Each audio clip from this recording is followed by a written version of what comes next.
ಗ್ರೆನಾರೋ S12 Pro wireless microphone. ಇದು multipurpose microphone ಆಗಿದೆ.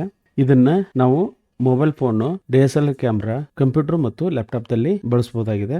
ಇದರ ವಿಶೇಷತೆ ಪ್ಲಗ್ ಆ್ಯಂಡ್ ಪ್ಲೇ ಡಿವೈಸ್ ಆಗಿದೆ. ಆಮೇಲೆ 20 metre of accessible reception, precise radio, clear timbre, highly sensitive, ಆಮೇಲೆ ವೈಡ್ಲಿ ಕಂಪೇಟಿಬಲ್ ಆದಂತ ಒಂದು ವೈರ್ಲೆಸ್ ಮೈಕ್ರೋಫೋನ್ ಆಗಿದೆ. ಇದನ್ನ ಕ್ವಿಕ್ ಆಗಿ ಅನ್ಬಾಕ್ಸ್ ಮಾಡೋಣ. ಈ ಬಾಕ್ಸ್ ನಲ್ಲಿ ಏನೇನಿದೆ ನೋಡ್ರಿ. ಇಲ್ಲಿ ಕಾಣಿಸ್ತಾ ಇದೆಲ್ಲ 2 ಟ್ರಾನ್ಸ್ಮಿಟರ್, 1 ರಿಸೀವರ್. ಆಮೇಲೆ ಎಕ್ಸೆಸರೀಸ್ ಏನ್ ಕೊಟ್ಟಿದ್ದಾರೆ ಅಂತಂದ್ರೆ ಇವೆರಡು ಟ್ರಾನ್ಸ್ಮಿಟರ್ ನ ಮತ್ತು ರಿಸೀವರ್ ನ ಚಾರ್ಜ್ ಮಾಡ್ಲಿಕ್ಕೆ ಒಂದು type C to USB-A cable ಕೊಟ್ಟಿರ್ತಾರೆ. ಇಷ್ಟೇ. ಈಗ ರಿಸೀವರ್ ನ ತೆಗೆದುಕೊಳ್ಳೋಣ. ಈಗ ನೋಡ್ರಿ ರಿಸೀವರ್ ಹೆಂಗ್ ಕಾಣಿಸ್ತಾ ಇದೆ ನೋಡ್ರಿ. ಇಲ್ಲಿ 3 ಪಿನ್ ಕಾಣಿಸ್ತಾವ ನೋಡ್ರಿ. ಒಂದು TRRS 3.mm ಜಾಕ್ ಇದೆ.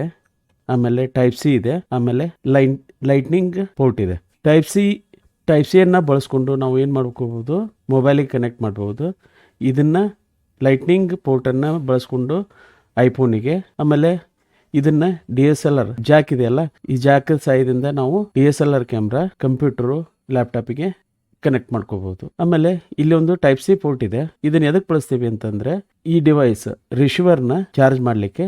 ಹಾಗೆ ಇಲ್ಲೊಂದು 3.5mm ಪೋರ್ಟ್ ಇದೆ. ಇಲ್ಲಿ ನಾವೇನ್ ಮಾಡಬಹುದು, ಲೈವ್ ಸೌಂಡ್ ಮಾನಿಟರ್ ಮಾಡ್ಲಿಕ್ಕೆ ಈ ಪೋರ್ಟ್ ಅನ್ನ ಬಳಸ್ಕೋಬಹುದಾಗಿದೆ. ಇಷ್ಟು ರಿಸೀವರ್. ಆಮೇಲೆ ಇಲ್ಲಿ ಆನ್ ಅಂಡ್ ಆಫ್ ಬಟನ್ ಇದೆ. ಇದು ಪ್ಲಾಸ್ಟಿಕ್ ನಿಂದ ಮಾಡಿದಂತ ರಿಸೀವರ್ ಆಗಿದೆ. ಹಾಗೆ ಇನ್ನ ಟ್ರಾನ್ಸ್ಮಿಟರ್ ಅನ್ನು ತಗೋಣ. 2 ಟ್ರಾನ್ಸ್ಮಿಟರ್ ಇದಾವೆ. ಇಲ್ಲಿ ನೋಡ್ರಿ ಗ್ರೆನಾರೋ ಬ್ರಾಂಡಿಂಗ್ ಇದೆ, ಗ್ರಿಲ್ ಇದೆ, ಆಮೇಲೆ ಹೋಲ್ಡ್ ಮಾಡ್ಲಿಕ್ಕೆ ಕ್ಲಿಪ್ ಇದೆ, ಆಮೇಲೆ ಇಲ್ಲಿ ಪವರ್ ಆನ್ ಆಫ್ ಬಟನ್ ಇದೆ, ಇಲ್ಲಿ ಟೈಪ್ ಸಿ ಪೋರ್ಟ್ ಇದೆ. ಅಂದ್ರೆ ಈ ಟ್ರಾನ್ಸ್ಮಿಟರ್ ಅನ್ನ ಚಾರ್ಜ್ ಮಾಡ್ಲಿಕ್ಕೆ ಈ ಪೋರ್ಟ್ ಅನ್ನ ಬಳಸ್ತೀವಿ. ಇದನ್ನ ಶರ್ಟ್ ಹಾಕೊಳ್ಳಿಕ್ಕೆ, ಹೋಲ್ಡ್ ಮಾಡ್ಲಿಕ್ಕೆ ಇದನ್ನ ಬಳಸ್ಕೋತೀವಿ. ಇದು ಗ್ರಿಲ್ ಇದೆ. ಅದಂತೆ ಇದು ಸೇಮ್, ಅಂದ್ರೆ ಡ್ಯುಯಲ್ ಚಾನಲ್ ಮೈಕ್ರೋಫೋನ್ ಆಗೈತಿ. ಇದು 2 ಸೇಮ್.